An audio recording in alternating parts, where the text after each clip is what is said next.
नमस्कार, आप देख रहे हैं हमारी खास पेशकश और मैं हूं आपके साथ शुभेंदु सिंह। बात जीत की जद्दोजहद की है। पार्टियों का उम्मीदवार के नाम पर मंथन इस वक्त जारी है।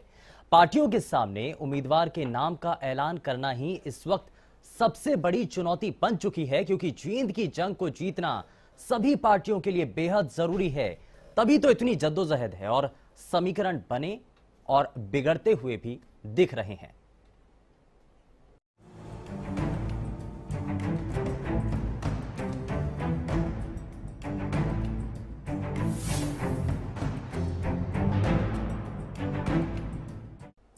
और सभी पार्टियों के उम्मीदवारों के नाम पर मंथन किया जा रहा है। कयासों का दौर इस वक्त जारी है। कई लोग टिकट की उम्मीद लगाए बैठे हैं। लोकतंत्र सुरक्षा पार्टी ने हालांकि ब्राह्मण कार्ड खेल दिया है, लेकिन बाकी पार्टियों ने अभी तक अपने पत्ते नहीं खोले हैं। कांग्रेस में अलग अलग गुटों के दावेदार हैं, वहीं बीजेपी में भी इस वक्त सिरदर्द कम नहीं है। यहां भी कई दावेदार हैं। जेजेपी और इनेलो भी अलग तरीके से अपनी नीति के साथ चल रहे हैं। वहीं कयासों के दौर में यह भी चल रहा है कि टिकट लेना तो अब एक बहुत बड़ी चुनौती है, लेकिन टिकट के बाद भी जींद में जीत हासिल करना एक बहुत बड़ी चुनौती है और इसीलिए इतनी ज्यादा माथापच्ची चल रही है। ये रिपोर्ट देखिए।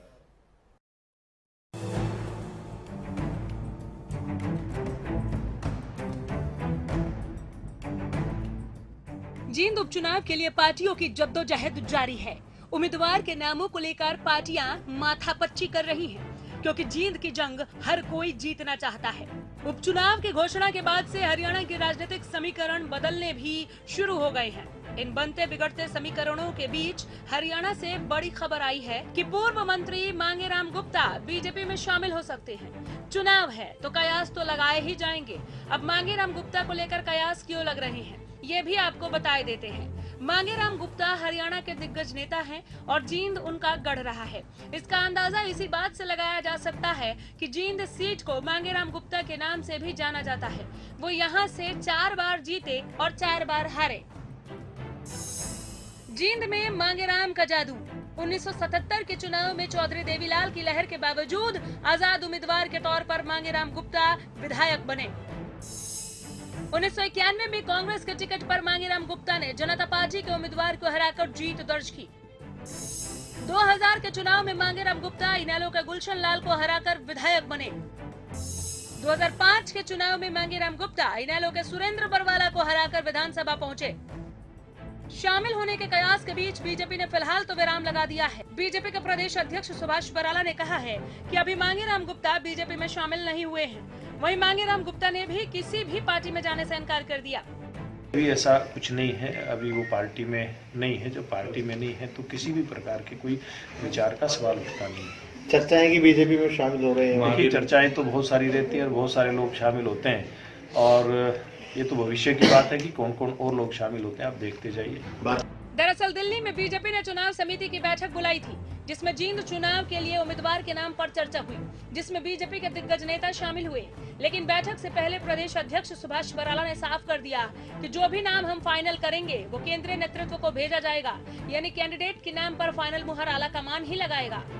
14 सदस्यों की हमारी ये चुनाव समिति हरियाणा प्रदेश की है, और इस बैठक में जो भी चर्चा आएगी और जितने भी नाम इस बैठक में आएंगे, वो नाम हमारा जो केंद्रीय नेतृत्व है उसको हम भेज देंगे, और फिर जो हमारा केंद्रीय पार्लियामेंट्री बोर्ड है वो फिर इस नाम को फाइनल करके और अनाउंसमेंट होगी।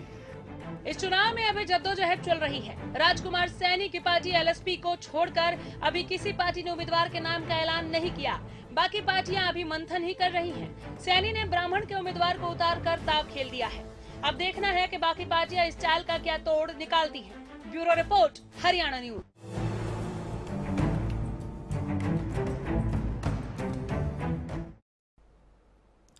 तो जींद की इस जद्दोजहद के अंदर अब बहुत सारी चीजें निकलकर सामने आ रही हैं। आज दिन भर की जो घटनाक्रम देखने को मिला, क्योंकि मांगेराम गुप्ता जी किस तरफ जाते हैं इसको लेकर सवाल चल रहा था। हालांकि बीजेपी का नाम सामने आ रहा था, लेकिन उसके बाद उन कयासों पर विराम लगा जब उन्होंने कहा कि दुष्यंत चौटाला जी से भी उनकी बातचीत चल रही है और तमाम दूसरी पार्टियों से भी उनका संपर्क में है, वो दूसरी पार्टियों के भी।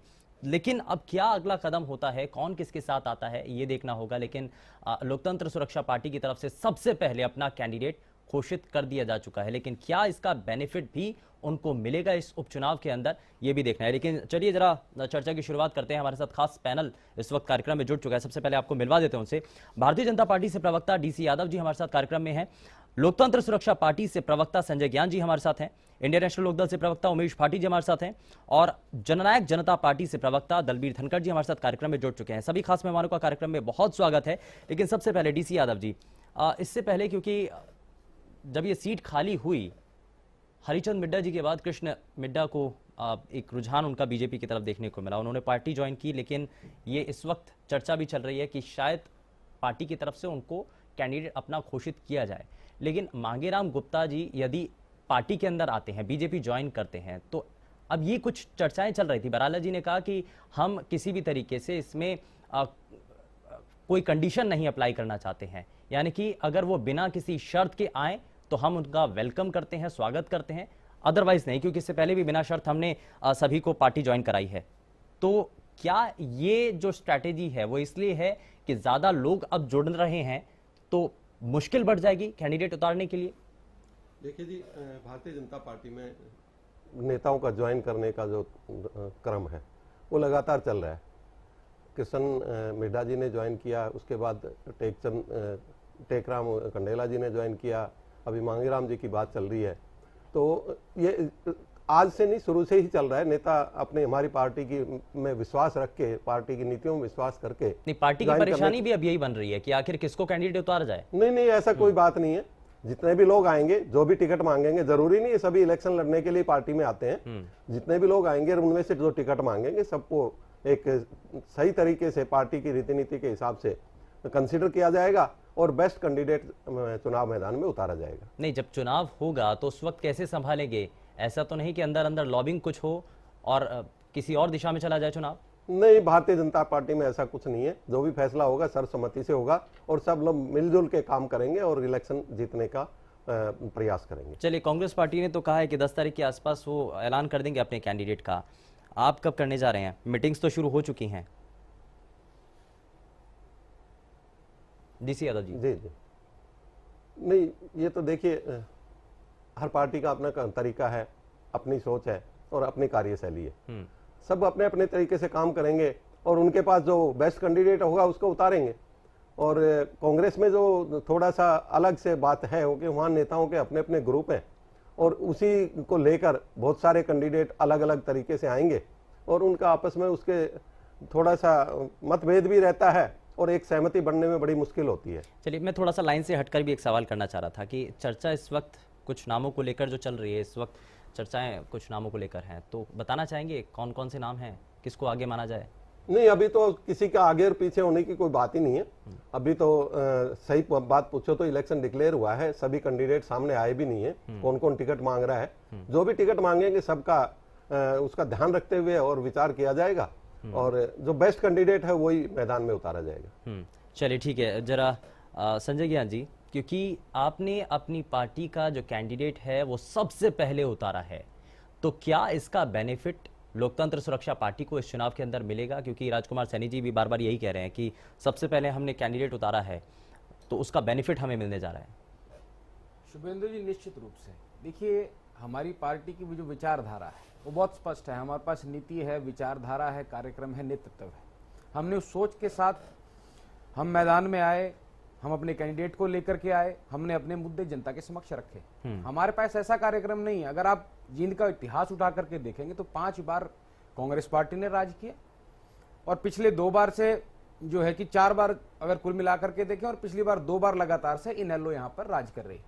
लेकिन उसके बावजूद अगर आप इतिहास उठा करके देखेंगे तो जींद प्रदेश का सबसे पिछड़ा हुआ इलाका है। इसका जिम्मेदार कौन है? 5 बार मौके कांग्रेस को मिले, 4 बार इंडियन नेशनल लोकदल को मिले, लेकिन उसके बावजूद भी विकास नहीं हुआ। बड़े बड़े दावे होते हैं।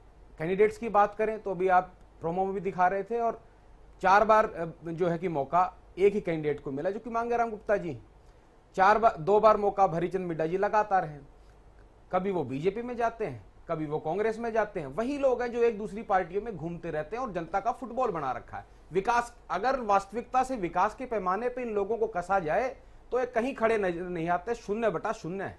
लोकतंत्र सुरक्षा पार्टी अपने मुद्दों के साथ, विकास के साथ, अगर कांग्रेस और इनेलो ने प्रदेश के अंदर जींद में राज किया, अगर इनसे पूछा जाए कि आपने जींद में क्या विकास किया, अगर आप दोनों को मिलाकर के 9 मौके मिले तो 0 इन्होंने विकास किया। हम विकास के मुद्दों को लेकर के जो है कि जनता के बीच में आए हैं, सबसे पहले आए हैं, सबसे पहले हम जनता के बीच जाएंगे, समक्ष बात रखेंगे, तो निश्चित रूप से हम बढ़त में चल रहे हैं और निश्चित रूप से लोकतंत्र सुरक्षा पार्टी सरकार जो है कि विधायक बनाने जा रही है। चलिए मैं उस पर भी आऊंगा, कैंडिडेट को लेकर भी बात करेंगे, उस पर भी आऊंगा, लेकिन जरा सबसे पहले रिएक्शन ले लेते हैं।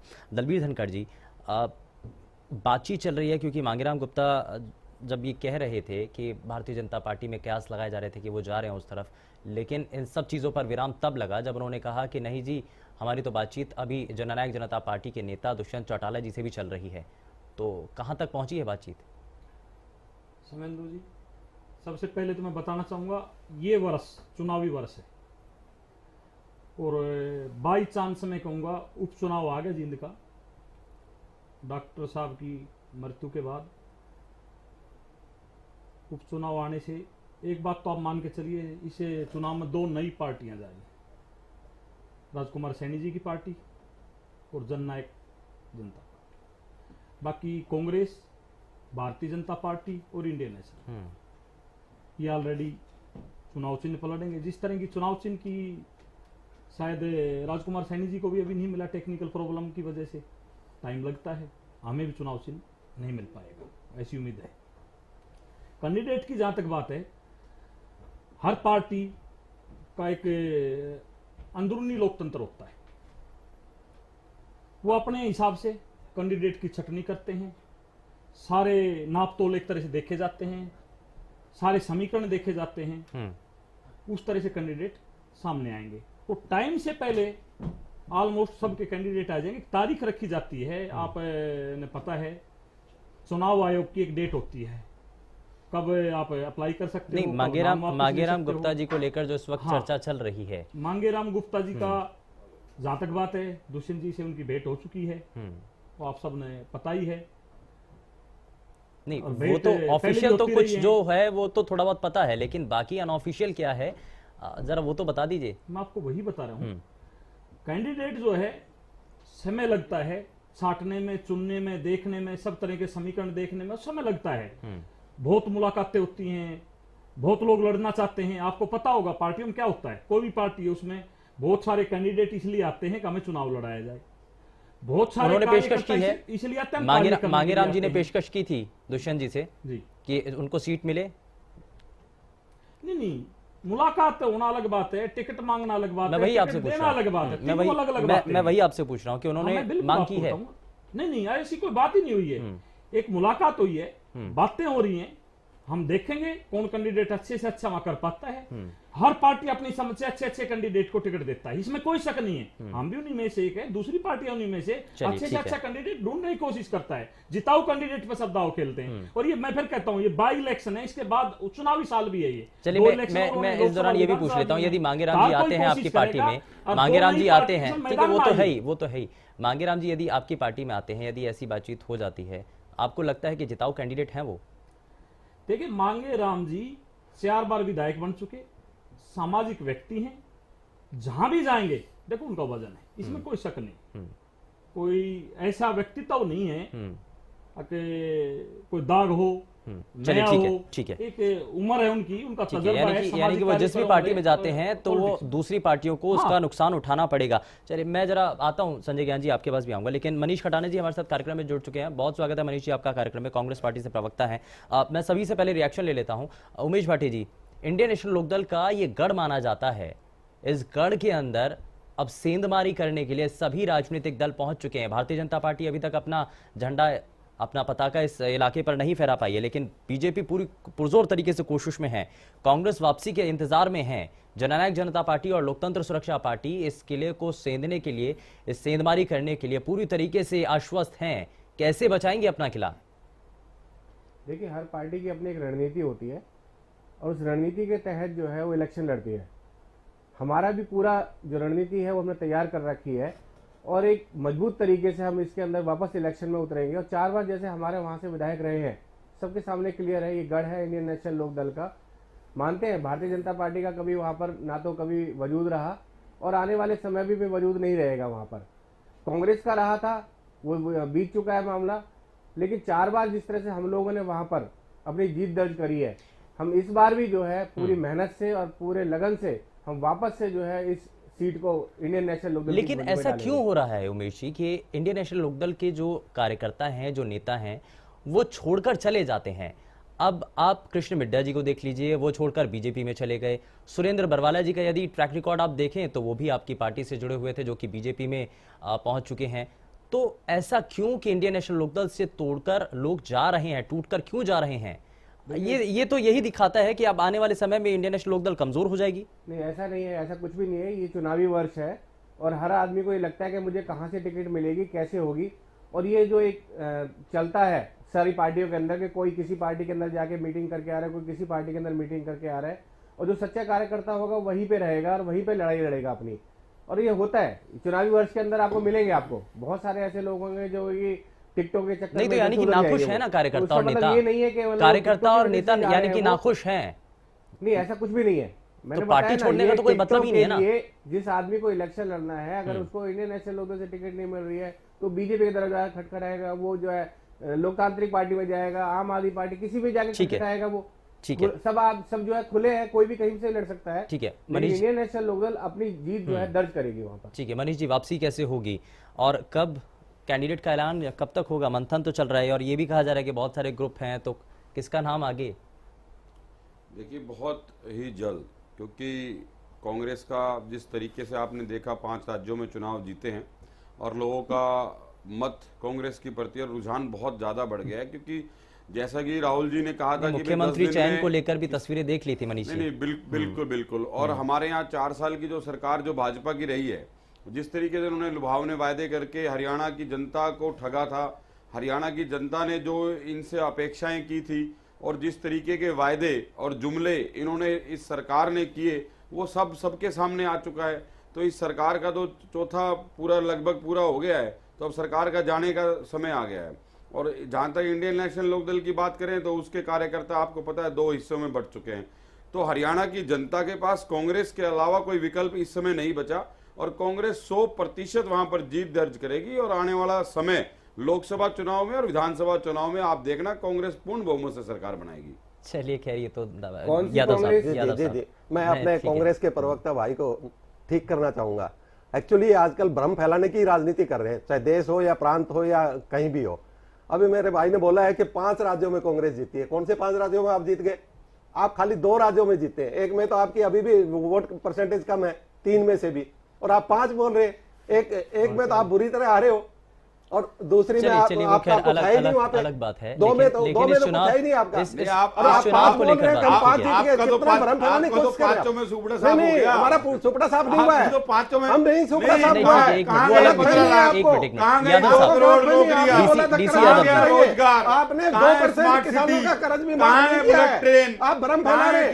2% किसानों का कर्ज भी माफ नहीं किया आपने। क्या करा देश में? भ्रम फैला रहे। मनीष कटाना जी, यादव आपको जवाब दे देंगे डीसी यादव जी। ठीक है, उस पार्टी से आते हैं जिस पार्टी छोड़ दीजिए, नीचे नहीं पड़ेगी प्लीज। कौन से 5 राज्यों में जीते हैं?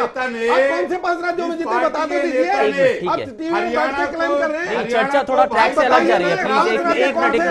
यादव साहब, डीसी यादव जी और खटाना जी, जनता मिसगाइड हो रही है। एक मिनट। आज सिर्फ विषय जींद उपचुनाव है। जींद उपचुनाव बेहद खास है और ये अब हरियाणा का 2019 का ये गेटवे माना जा रहा है कि यहाँ से, क्योंकि दलबीर जी, इसको दुष्यंत जी ने कह दिया कि ये गेटवे 2019 का है और यदि इस चुनाव के अंदर जो पार्टी जीतती है तो जाहिर तौर पर उसका आने वाला समय बेहतर ही होगा, क्योंकि यहाँ से सारी तस्वीरें स्पष्ट हो जाएंगी। तो उसको लेकर, कैंडिडेट को लेकर क्या इस वक्त चर्चा है? समेंदु जी, मैं बता रहा हूँ, बिल्कुल है, चुनावी साल है और ये बाई इलेक्शन डॉक्टर साहब की मृत्यु के बाद आया है। मैं तो फिर कहता हूं, 3 पुरानी पार्टियां, 2 हम नई पार्टियां नई अभी आई हैं। हम सब के लिए परीक्षा की घड़ी है ये। और जहां तक कांग्रेस के मेरे मित्र, भाजपा के मेरे मित्र, मैं एक सवाल कांग्रेस के मित्र से जरूर पूछना चाहूंगा। सारे मित्र मेरे यहाँ बैठे हुए हैं, अगर वो जींद कभी गए हों तो 10 साल में, पिछले 10 साल में जहां रोहतक की बाउंड्री खत्म हो जाती उसके बाद रोड सिंगल रोड हो जाती थी। रोहतक तक डबल रोड, बाद में सिंगल रोड, सब जानते, को कहने की बात नहीं है। और क्षेत्रवाद का सबसे बड़ा आरोप है भारतीय जनता पार्टी ने नहीं, इनेलो ने नहीं, खुद इनकी पार्टी में, मैं तो किरण चौधरी का नाम ले लो, किसी का भी नाम ले लो, वीरेंद्र सिंह का नाम ले लो, इंद्रजीत जी का नाम ले लो, क्षेत्रवाद का हमेशा रहा है। तो कांग्रेस के दिन तो लग चुके हैं, इस वजह से इन्होंने क्षेत्रवाद की राजनीति की है, एक इलाके की राजनीति की है। डेवलपमेंट का इनके पास 10 साल का मौका मिला था इनको, हरियाणा में और देश में। ये चाहते तो एक समान विकास कर सकते थे। जब भारतीय कांग्रेस के मेरे मित्र उस समय कहां थे, जब भूपेंद्र सिंह हुड्डा गुड़गांव का पैसा लूट के यहां से लाके रोहतक में लगाते थे, और रोहतक जलवा दिया उन्होंने, तो सबको पता है। वो बातें नहीं है, बात यह है आज भारतीय जनता पार्टी ने बहुत अच्छे काम नहीं किए हैं जो लोग इनको वोट देंगे। आज नजर है जननायक जनता पार्टी पे, इसलिए है, युवा चेहरा है, भविष्य है प्रदेश का, पढ़ा लिखा नौजवान है। हम इस प्रदेश को आगे लेके जाएंगे, अपनी ताऊ देवलाल की नीतियों से प्रदेश को ले जाएंगे। ताऊ देवलाल का गढ़ रहा है, आप कह रहे हैं कि पुरानी जो और एक मैं फिर बात कहता हूं, पुरानी... आज समय है Bharatiya Janata party, Congress, Indian National Lokdal, Rajkumar Saini ji की पार्टी होगी, हमारी पार्टी होगी, इन सब के लिए एक ये चैप्टर लेसन होगा। 31 जनवरी को सबका पता लग जाएगा हम कहां हैं, ये सबको पता लग जाएगा, और सब पार्टियां पूरा जोर लगाएंगी, सबके पास मौका है, सबके वर्कर वहां लगेंगे। एक ही इलेक्शन है तो किसी के पास को बहाना नहीं बचेगा। अच्छा दलवीर जी, हिंदुस्तान के किस कोने में लगे हुए थे, ठीक है, आप सभी किस कोने में लगे हुए थे, सभी के साथ तो ठीक है, प्रतिस्पर्धा तो आपकी सभी के साथ है, लेकिन मुख्य रूप से यदि आईएनएलडी को हराने के लिए कितनी कोशिश होगी इस बार?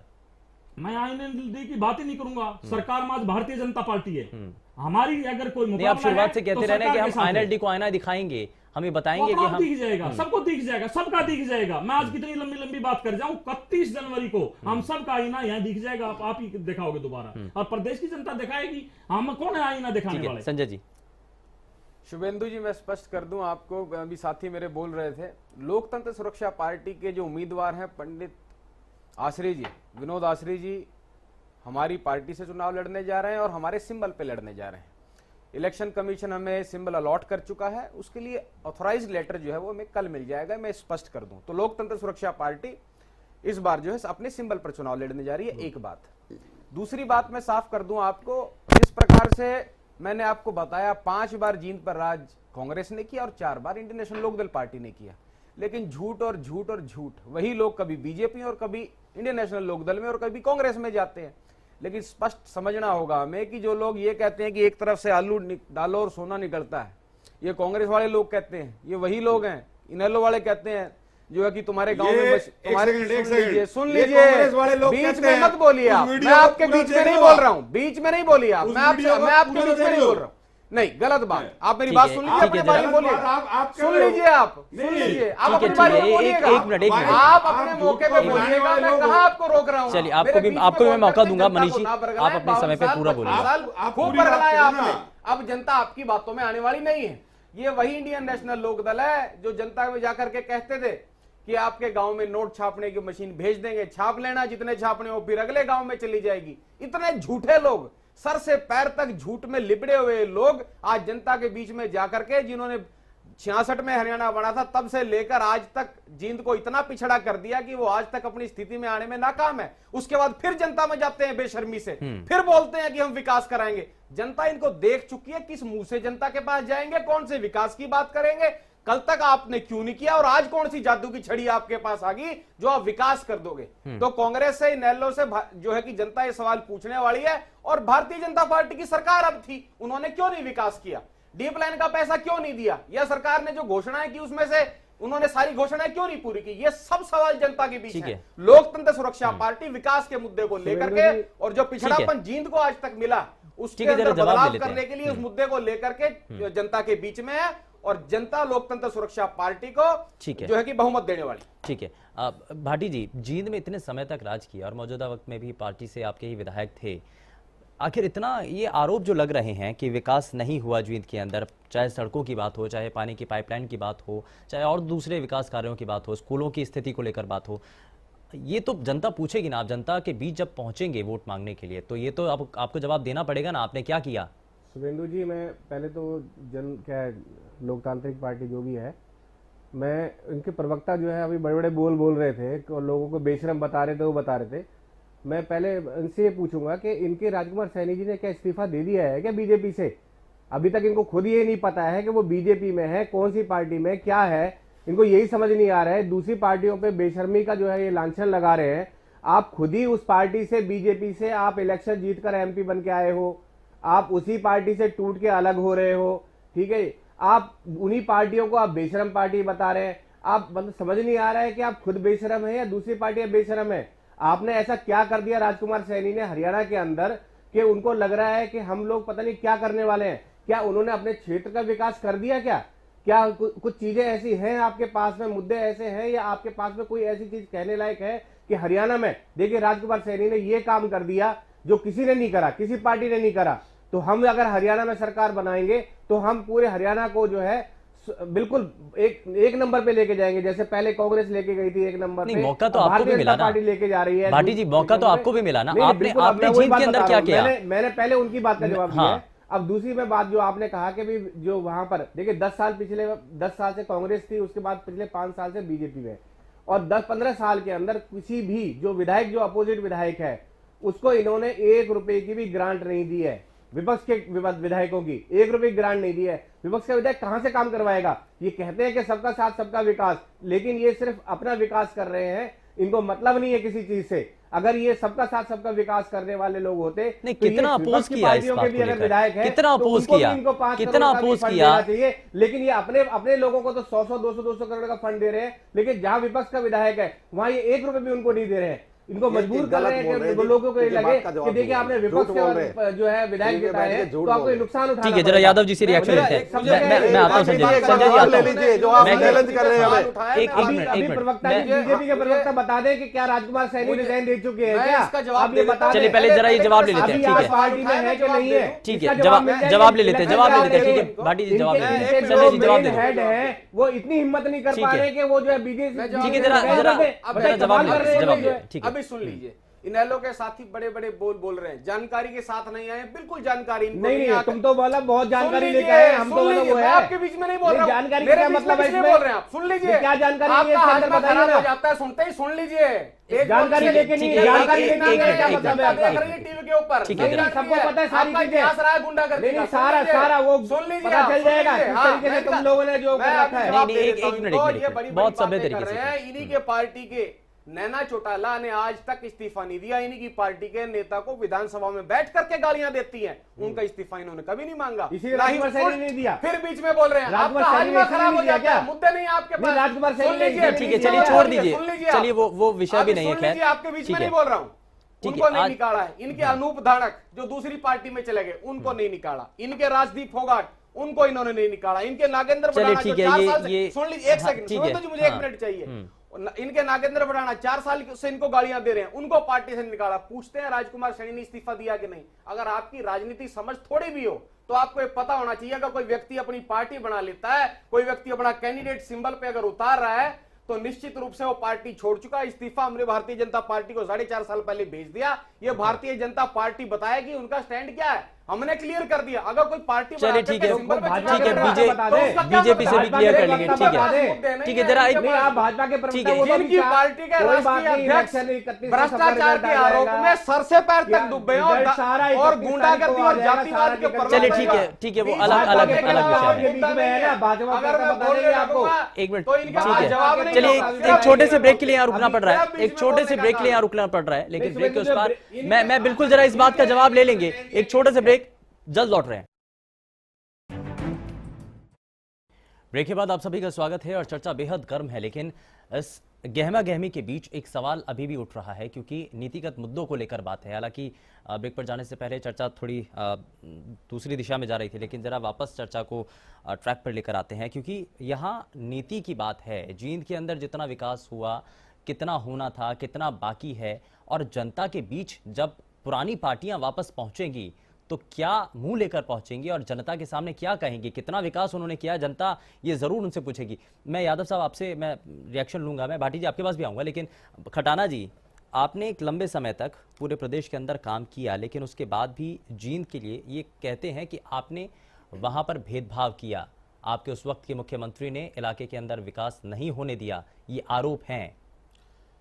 शुभेंदु जी, आपने बिल्कुल ठीक सवाल पूछा और मेरे बड़े भाई इंडियन नेशनल लोकदल के प्रवक्ता धनखड़ साहब ने भी चौधरी भूपेंद्र सिंह हुड्डा पे सवाल उठाए कि क्षेत्रवाद की उन्होंने राजनीति करी।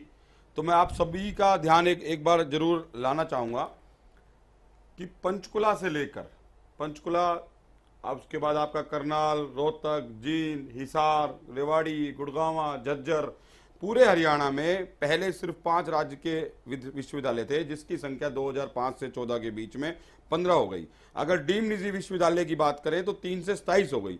अगर कुल विश्वविद्यालय की बात करें तो 8 से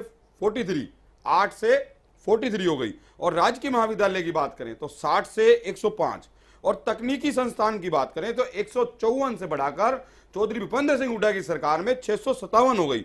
और अगर मेडिकल कॉलेज की बात करें तो 2005 से पहले सिर्फ 3 मेडिकल कॉलेज हरियाणा के अंदर थे जिसको बढ़ाकर 8 कर दिए गए। औद्योगिक प्रशिक्षण संस्थान की बात करें तो कुल 97 औद्योगिक संस्थान थे जिनको बढ़ाकर 237 किया गया। उसके बाद अगर बात करें स्कूल तकनीकी लेकिन संस्थान की अगर बात करें, एक सेकंड, 27,142 से बढ़ाकर 1,58,651 करने की बात करी। और उसके बाद अगर हम मेडिकल कॉलेजों की सीटों की बात करें एमबीबीएस की तो 350 से बढ़ाकर 850 करने का काम करा। नहीं, आपने पूरे प्रदेश के अंदर किया, आपने तो पूरे गुड़गांव में चली। सवाल तो यही है ना कि जींद में क्यों नहीं, जींद में क्यों नहीं, जींद में क्यों नहीं हटाना जी, विकास एक सेकंड हरियाणा का नहीं ना, जींद में क्यों नहीं हुआ? फिर जींद में आज भी सड़कें नहीं है, जींद में आज भी सड़कों को लेकर परेशानी है, पानी की पाइपलाइन को लेकर परेशानी है, स्कूलों के अंदर शिक्षा व्यवस्था ठीक नहीं है। आप खुद कह रहे हैं इतना जब विकास आपने किया तो जींद के अंदर क्यों नहीं हुआ? प्रति व्यक्ति आए, जींद के अंदर क्यों नहीं हुआ साहब? पूरे हरियाणा में विकास हुआ। नहीं तो जींद में क्यों नहीं हुआ? आप कह रहे हैं पूरे हरियाणा में। आप हरियाणा को कहां तक मानते हैं? सिर्फ रोहतक तक? सिर्फ रोहतक तक मानते हैं आप रोहतक तक मानते हैं क्या? नहीं, रोहतक तक सिमट कर रह गया क्या हरियाणा? नहीं, मेट्रो नहीं तो जींद में आप देखिए, जींद में क्या हुआ है? जींद में क्या हुआ है फिर? रैपिड मेट्रो क्या रोहतक में चली? नहीं, जींद में क्या हुआ फिर? जींद में क्यों नहीं हुआ? मेरा सवाल यह है कि जींद में क्यों नहीं हुआ? क्या रक्षा विश्वविद्यालय रोहतक में खुला? चलिए ठीक है, मैं जरा काउंटर ले लेता हूं। ठीक है, मैं सभी को मौका देता हूँ, सभी को मौका देता हूँ। मैं दलबीर जी, फिर संजय ज्ञान जी आता हूँ आपके पास, एक एक करके प्लीज। मैं एक बात और पूछना चाहता हूँ मेरे भाई से। पहले तो मैं जननायक जनता पार्टी का आजकल प्रवक्ता हूँ, इन लोगों मैंने छोड़ दी है, कोई बात नहीं, कोई नहीं, बोल सुधार। मैं आपसे एक बात पूछना चाहता हूँ मेरे भाई, कुमारी शैलजा कौन है जिन्होंने भूपेंद्र सिंह हुड्डा पर आरोप लगाए? चौधरी वीरेंद्र सिंह उस समय आपकी पार्टी में थे, उन्होंने आरोप लगाए। चौधरी राव वीरेंद्र सिंह के, इंद्रजीत जी आपकी पार्टी के, किरण चौधरी आपकी पार्टी की, अशोक तंवर आपकी पार्टी के, बार बार तो कह रहे वही भी आरोप लगा रहेगा एक क्षेत्र का विकास किया, जहां तक बात है। और जहां तक संस्था आपने गिनाए, शिक्षण संस्था, ये गेस्ट टीचर, ये आप शिक्षा संस्थान की बात थी, कोई नहीं बोला, प्लीज आप मत बोलो। अलावा भी है गेस्ट टीचर है और ठेकेदारी पर था। और जहां तक आप मेट्रो की बात कर रहे हैं, मेट्रो का अगर सरे किसी को देना है तो अटल बिहारी वाजपेयी जी को गुड़गांव का, चौधरी ओम प्रकाश चौटाला को, मदन लाल खुराना को देना पड़ेगा। आपने पेमेंट पहली उन्होंने जमा की थी एनडीए की सरकार का। मैं तो एक मैसेज है, इस देश में इलेक्शन सबने लेना चाहिए। जो सरकार अटल बिहारी वाजपेयी जी ने चलाई, देश में अगर ऐसी सरकारें बनती रहती तो आज इस प्रदेश के, इस देश के ये हालात नहीं होते। हालात कर दिए आप लोगों ने सबसे ज्यादा राज करने के बाद देश और प्रदेश में। ठीक है संजय ज्ञान जी। देखिए, पूरा प्रदेश इस बात को जानता है। अभी मेरे कांग्रेस के साथ इतनी बड़ी बड़ी बातें कर रहे हैं और झूठे सच्चे आंकड़े गिना रहे हैं, लेकिन ये समझना होगा, झूठे सच्चे नहीं है जी, सुन लीजिए, ये आंकड़े मैं आपकी अपने लिस्ट निकाल लो। सुन लीजिए, मैं बड़ी शालीनता से इनका जवाब देना चाहूंगा। जींद का आपने सवाल पूछा था, जींद का जवाब बिल्कुल नहीं दिया इन्होंने, क्योंकि 25 साल इन्होंने जींद पे राज किया और जींद प्रदेश का सबसे पिछड़ा हुआ इलाका है। इससे स्पष्ट है कि सिर्फ और सिर्फ इधर उधर की बातें करके, जो मुख्य मुद्दा है आज का, मैं इनकी सारी बातों के जवाब दे सकता हूं, लेकिन बहस को इधर और उधर ले जाना नहीं चाहता। यह स्पष्ट है कि 25 साल में जिन्होंने राज नहीं किया, उनके पास आज कौन सी जादू की छड़ी है जो राज जो है कि आज विकास कर देंगे? सिर्फ और सिर्फ झूठ। जहां तक भूपेंद्र सिंह हुड्डा का सवाल है, इन्हीं के पार्टी के नेता, एक नहीं सारे नेता भूपेंद्र सिंह हुड्डा को स्पष्ट बताते हैं कि इन्होंने रोहतक में क्या किया। चाहे नौकरियों की बात हो, उसमें भेदभाव किया, अगर ये रोहतक की बात कर रहे हैं।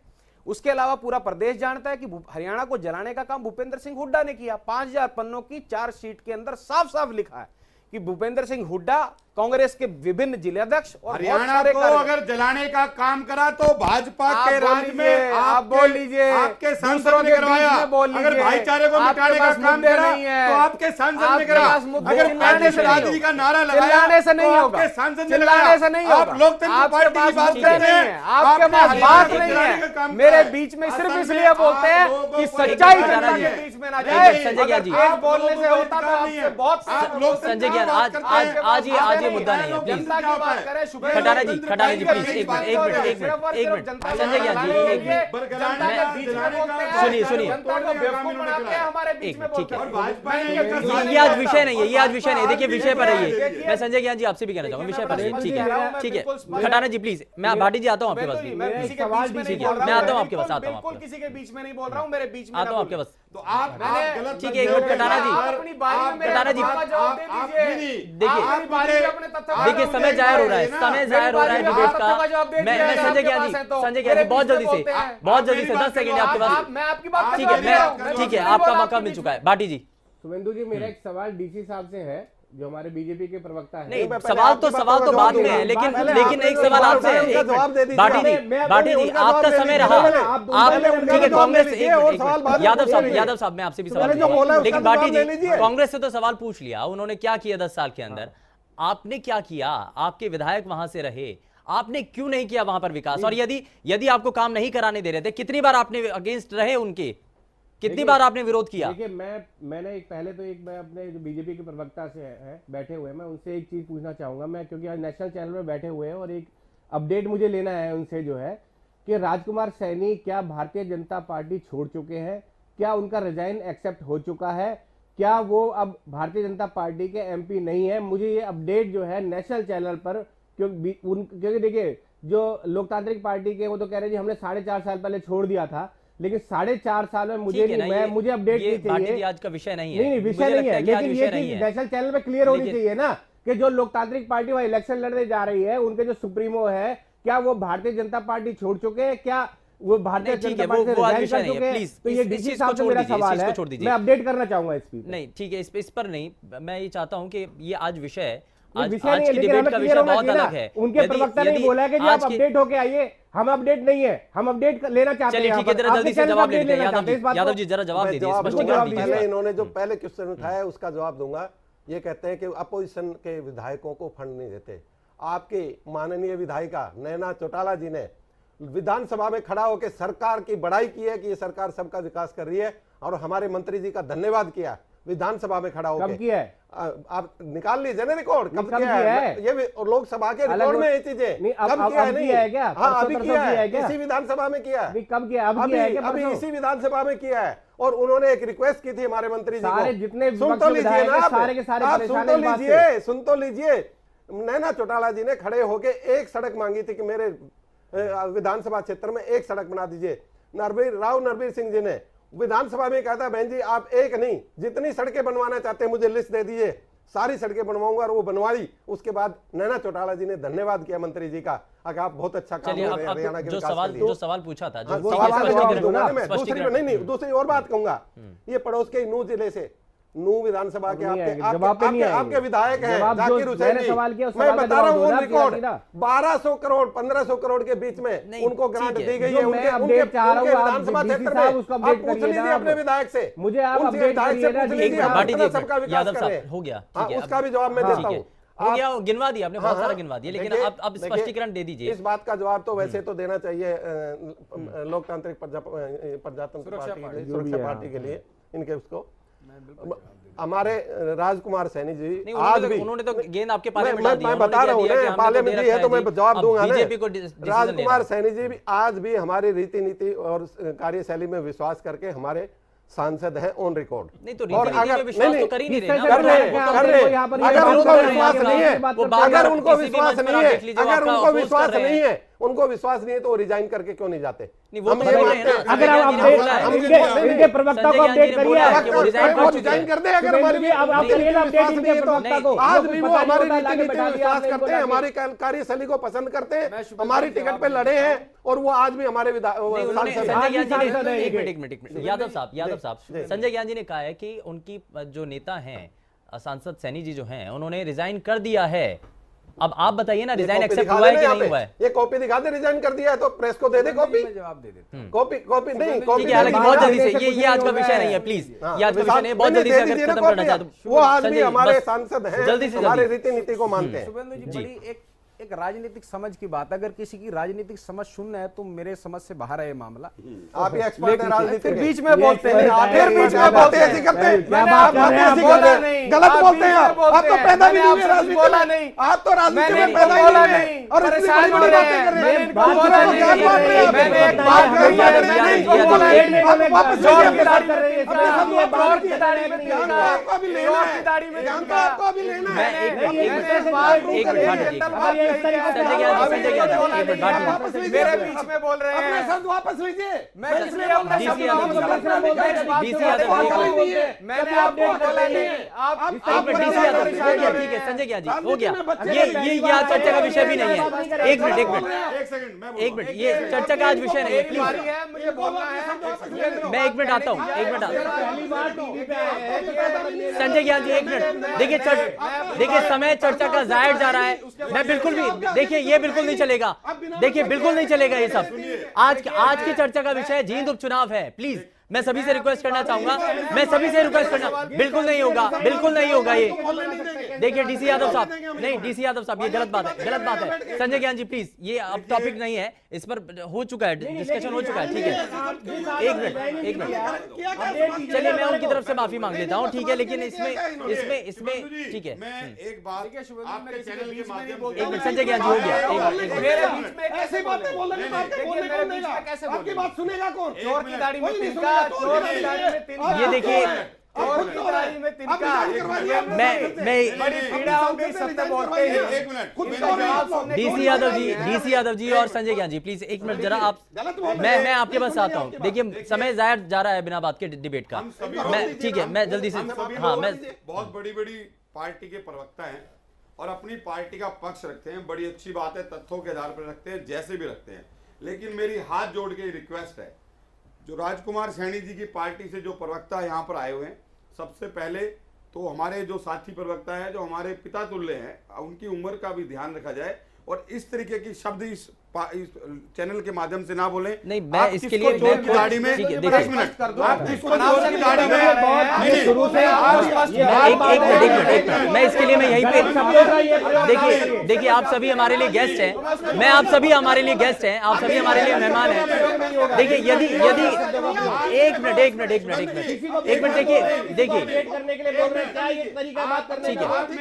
आप मेरे को एक बात बताइए। नहीं ठीक है, मैं देखिए आप सभी हमारे लिए, एक सेकंड, आप पहले उधर देखिए, क्या ये शब्द इनको कहने चाहिए? आप उधर देखिए। शुभेंदु जी, एक मिनट, मेरी बात सुनो। हरियाणा करने को जो मैंने बात कही उसका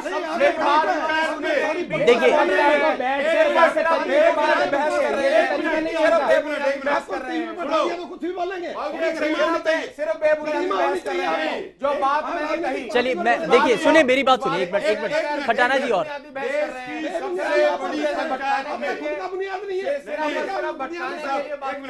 देश की सबसे बड़ी पंचायत में अगर आपको जनता ने चुनकर भेजा है, बहुत अच्छी बात है। आज देश की सबसे बड़ी पार्टी जो देश पर राज कर रही है, उस पार्टी ने आपको संसद पहुंचाने का काम किया और राजकुमार सैनी जी ने खुले मन से जिस तरीके से हरियाणा का ताना बाना बिखेरने का काम करा, वो अलग विषय है, वो अलग विषय है, वो अलग विषय है। देखिए मैं खटाना जी, एक मिनट, मैं पहले एक बात कहना चाहता हूँ। देखिए संजय ज्ञान जी और सभी, देखिए आप सभी हमारे लिए खास मेहमान हैं, आप हमारे इस मंच पर आए हैं, आप सभी हमारे लिए मेहमान हैं, और मैं संजय ज्ञान जी की यदि बातों का यादव साहब को बुरा लगा है तो मैं माफी मांगना चाहता हूं, उनकी तरफ से मैं माफी मांगता हूं, ठीक है, लेकिन देखिए एक मिनट संजय ज्ञान जी, देखिए एक मिनट इन्होंने अभी डीसी यादव ने बात कही कि इंडिया ने एमपी देखिए रिजाइन नहीं दिया है, एमपी देखिए वो आज का विषय नहीं है, खैर चर्चा देखिए समय ज्यादा इजाजत नहीं देता है, मेरे को यहीं पे मेरे को डिबेट यही खत्म करनी होगी। बहुत शुक्रिया सभी खास मेहमानों का कार्यक्रम में जुड़ने के लिए, बहुत शुक्रिया सभी का।